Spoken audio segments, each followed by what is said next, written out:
Ǹjẹ́ ẹ ti gbọ́ ohun tó ṣẹlẹ̀ láàrin gbajúmọ̀ olórin Saheed Osupa àti ọ̀gá àwọn onímọ́tò Mc Oluomo ti NURTW? Gbogbo ènìyàn tó gbọ́ pé Saheed visit Mc gbogbo wọn ni wọ́n wà surprise tí wọ́n pera wọn.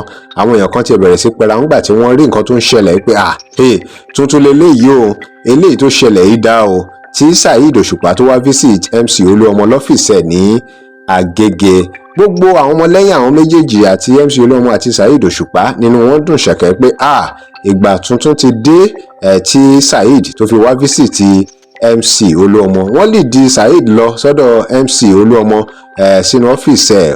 Òun àti Mc Sego Koko Zaria gbogbo wọn hug ara wọn, wọ́n kíra wọn dáadáa gẹ́gẹ́ bí ọ̀rẹ́ tí wọ́n ti jẹ́ lọ́jọ́ tó ti pẹ́, ṣùgbọ́n tí àwọn nǹkan kan ṣẹlẹ̀ láàrin wọn tó fi jẹ́ pé oníkálukú yà sípa ọ̀nà tiẹ̀. Wọ́n jókòó, wọ́n dọ̀wẹ́kẹ̀, wọ́n ṣàwàdà kó tó di pé wọ́n tún jọ jẹun pọ̀. Ẹ rí pé eléyìí lágbára. Anyway, kò lè ṣe kó má rí bẹ́ẹ̀ nítorí pé ìjà ti wà láàrin wọn ti pẹ́, ṣùgbọ́n ní báyìí o nǹkan ti yí padà. Tẹ́lẹ̀tẹ́lẹ̀ kó tó di pé ìjà bẹ́ sílẹ̀ láàrin wọn ni Saheed máa ń kọrin fún MC ní gbogbo ayẹyẹ tó ń bá ṣe Oṣòdì Day ní NURTW Day ní àti bẹ́ẹ̀ bẹ́ẹ̀ lọ. Àfi bí nǹkan ṣe yí padà táwọn èèyàn ti mọ nǹkan tó ṣẹlẹ̀ láàrin wọn, báwọn èèyàn ṣe máa ń sọ wọn á ní tírélà gbà àárín wọn kọjá, bọ́rọ̀ ṣe rí gangan nìyẹn tó fi wá jẹ́ pé Pasuma ni MC máa ń pè láti wá ṣeré fún. Àwọn èèyàn bá wọn parí ìjà yìí ìyẹn ìjà láàrin MC àti Saheed Osupa, ṣùgbọ́n wọn ò rí ìjà yẹn parí. Àmọ́ ní báyìí orin ti yí padà, ìlú ti change.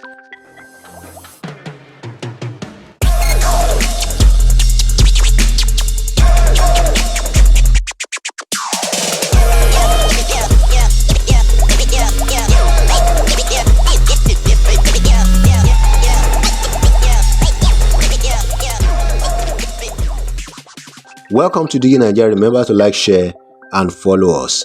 Ìgbà tí wọ́n ríra wọn báyìí ní Agége, wọ́n kíra dáadáa, wọ́n dọ̀wẹ́kẹ̀, àwọn méjèèjì jẹun. Lẹ́yìn gbogbo eléyìí ni a wá discover pé Saheed Osupa kọ sórí Instagram pé let peace and love lead. New friends are nice but old friends are better. It has been settled. Sọ pé ó ti lọ. Tó túmọ̀ sí pé ẹ jẹ́ kí àlàáfíà jọba, ẹ jẹ́ kí ìfẹ́ kó ṣíwájú.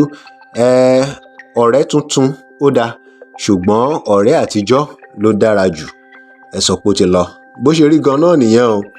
Ó tún yẹ tí wọ́n á kọ́ síbì kan gẹ́gẹ́ bọ́n sọ fún wa pé it was a nostalgic moment today at the office of my darling friend and brother at King Mc Oluomo. I joyfully relished the good old memories and felt glad that the machetes have been buried forever.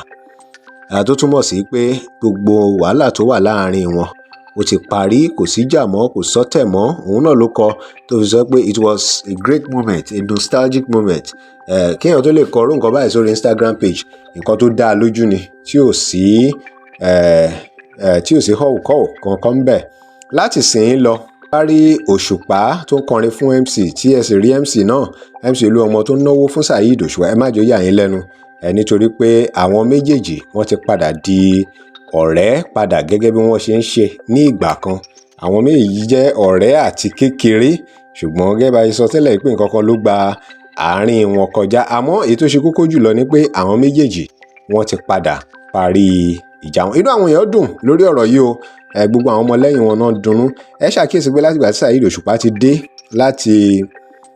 tó ti dé padà sí Nàìjíríà ló ti ń parí ìjà pẹ̀lú àwọn tó ní issue pẹ̀lú ẹ̀.